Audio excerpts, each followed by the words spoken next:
Iran जिसे कभी सिर्फ तेल के लिए जाना जाता था, लेकिन आज उसे दुनिया मिसाइल्स का बादशाह कहती है। तो आखिर कैसे बना ईरान मिसाइलों का बादशाह?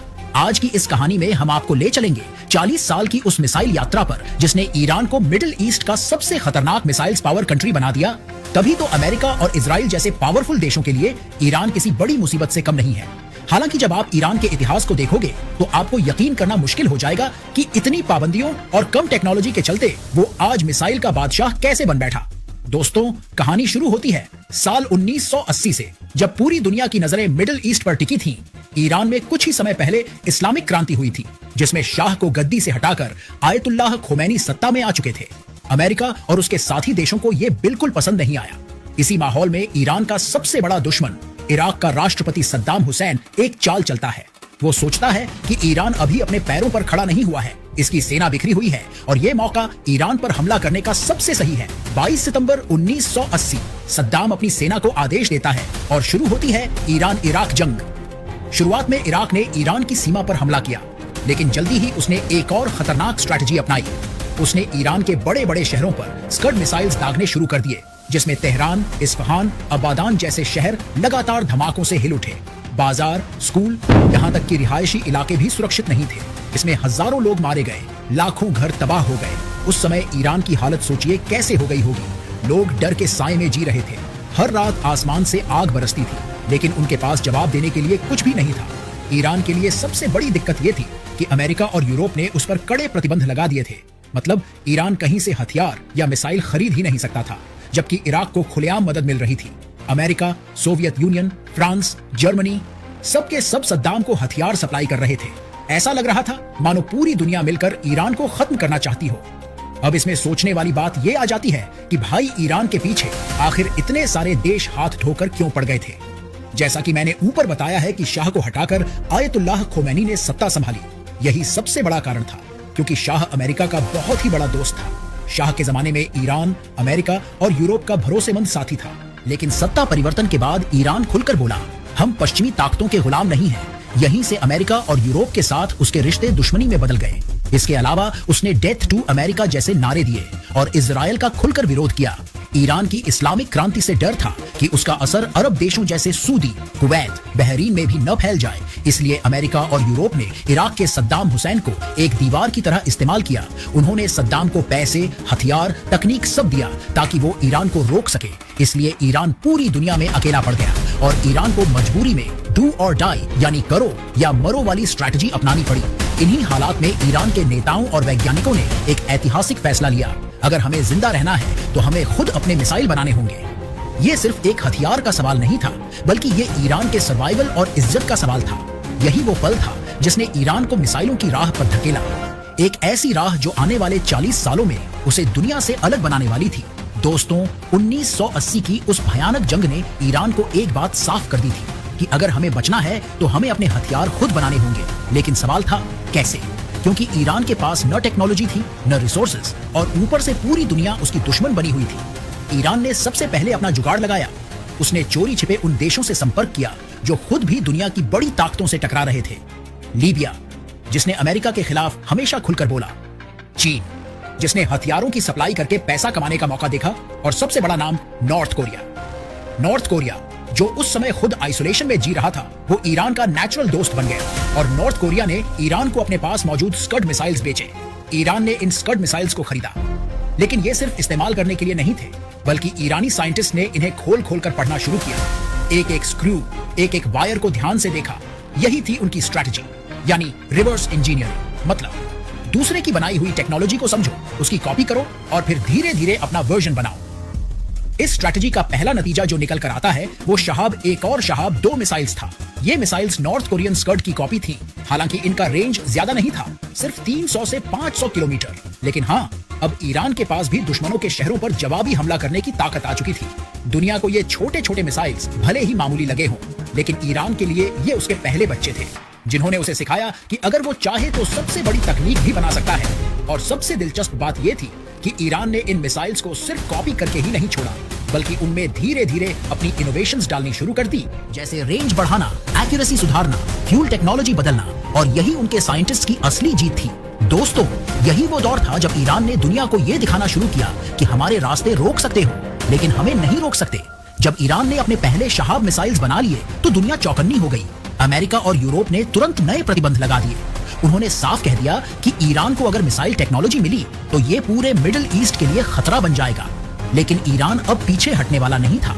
उसने एक ऐसा प्लान बनाया जो आज भी रहस्य और रोमांच से भरा है, the underground missiles empire. Iran जानता था कि वो अगर खुल्लम खुल्ला मिसाइल फैक्ट्रियां बनाता है तो अमेरिका या इजराइल उन्हें तुरंत तबाह कर देंगे। इसलिए उसने एक गुप्त मिशन शुरू किया जिसमें उसने पहाड़ों को खोदकर उनमें सैकड़ों किलोमीटर लंबे सुरंग बनाए।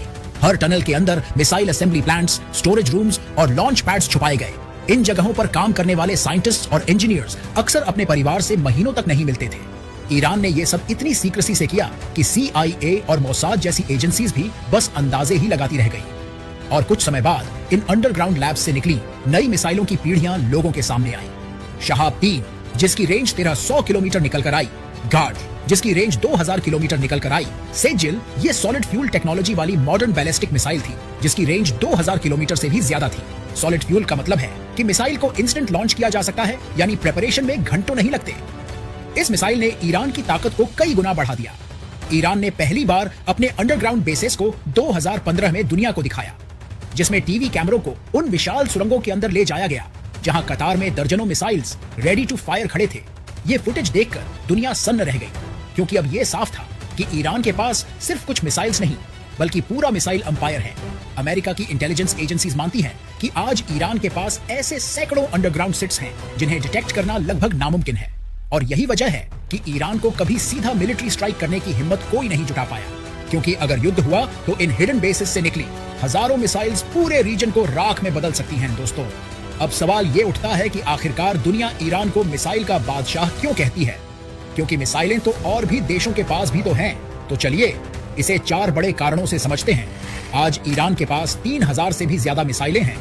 जी हाँ, आपने सही सुना, 3000 से ज्यादा। ये मिडिल ईस्ट के किसी भी देश से कई गुना बड़ा आर्सेनल है। सऊदी अरब, UAE या इजराइल जैसे देशों के पास मॉडर्न टेक्नोलॉजी तो है, लेकिन उनकी संख्या और वैरायटी ईरान के मुकाबले कहीं भी नहीं टिकती। ईरान के पास हर तरह की मिसाइलें जैसे शॉर्ट से लॉन्ग रेंज तक मौजूद है, जैसे रेडीमेड कपड़े की दुकान। ईरान का शस्त्रागार सिर्फ संख्या में बड़ा नहीं है बल्कि डाइवर्सिटी में भी है। जैसे अगर 300 किलोमीटर के दायरे में हमला करना हो तो फतह 110 है, और अगर 1300 से 2000 किलोमीटर के बीच हमला करना हो तो शहाब 3 या घाद्र है। इसके अलावा अगर लॉन्ग रेंज जैसे 2000 या उससे ज्यादा किलोमीटर तक हमला करना हो तो सेजिल सीरीज की मिसाइलें इस्तेमाल होती हैं। इसके अलावा क्रूज मिसाइल्स जैसे सुमर और होवीजे जो टेरेन हगिंग उड़ान भर सकती हैं। अब तो ईरान ड्रोन्स और बैलिस्टिक मिसाइल का कॉम्बिनेशन भी तैयार कर रहा है। मतलब दुश्मन चाहे नजदीक हो या हजारों किलोमीटर दूर, ईरान के पास हर हाल का जवाब मौजूद है। ईरान पर जितनी भी पाबंदियां लगी उसने उनसे एक ही सीख ली, अगर बाहर से नहीं मिलेगा तो खुद बनाएंगे। Missile engine, fuel systems, guidance tech सब उन्होंने अपनी लैबोरेटरीज में बनाया। यहां तक कि कई बार साइंटिस्ट की मिस्टीरियस किलिंग्स हुई, तोड़ फोड़ भी हुआ, फिर भी रिसर्च नहीं रुका। आज हालत यह है कि ईरान को मिसाइल टेक्नोलॉजी के लिए किसी देश की डिपेंडेंसी नहीं है, और यही उसकी सबसे बड़ी ताकत है। दोस्तों, ईरान की एयर फोर्स बहुत कमजोर है। उसके पास पुराने जमाने के फाइटर जेट्स हैं, लेकिन ईरान ने इस कमजोरी को अपनी ताकत में बदल दिया। उसने एयर फोर्स की जगह मिसाइल फोर्स को ही अपना प्राइमरी वेपन बना लिया। यही कारण है कि अगर कल को ईरान और किसी बड़ी ताकत का टकराव हुआ तो वो एयर स्ट्राइक के बजाय सीधे हजारों मिसाइलों की बारिश करेगा।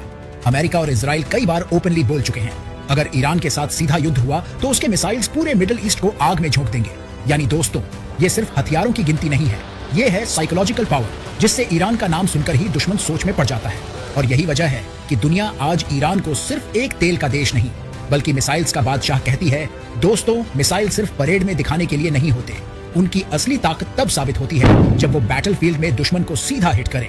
और ईरान ने ये बार बार दुनिया को दिखा दिया है। साल 2020 जनवरी का महीना, अमेरिका ने ईरान के सबसे बड़े जनरल कासिम सोलेमानी को एक ड्रोन स्ट्राइक में मार गिराया। पूरा ईरान गुस्से में था।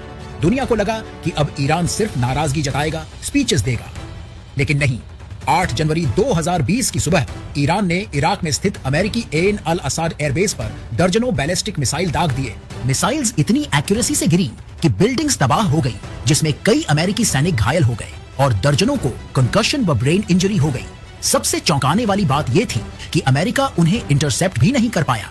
यह हमला दुनिया के लिए एक बड़ा शॉक था, क्योंकि पहली बार किसी देश ने ओपनली अमेरिका के बेस पर मिसाइल्स बरसाए और वो भी बिना किसी रोक टोक के। जून 2019 में गल्फ ऑफ ओमन में 2 ऑयल टैंकर्स पर मिसाइल और ड्रोन अटैक्स हुए, जिससे दुनिया भर की उंगलियां ईरान की तरफ उठी थी। इसके अलावा इसी ही साल सितंबर में सऊदी अरब की दुनिया की सबसे बड़ी ऑयल कंपनी एरामको की फैसिलिटीज पर भी मिसाइल और ड्रोन हमले हुए, जिससे कुछ ही मिनटों में सऊदी की तेल उत्पादन क्षमता आधी रह गई थी।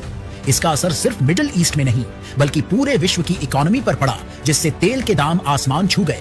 ईरान ने सिर्फ अपनी सेना तक ही मिसाइलें नहीं रखी बल्कि अपने एलाइज और प्रॉक्सी ग्रुप्स को भी ये टेक्नोलॉजी दी, जैसे लेबनान में हिजबुल्लाह, यमन में हूती, इराक और सीरिया के मिलिशिया ग्रुप्स। इन सब के पास ईरान की मिसाइल्स और ड्रोन्स मौजूद हैं।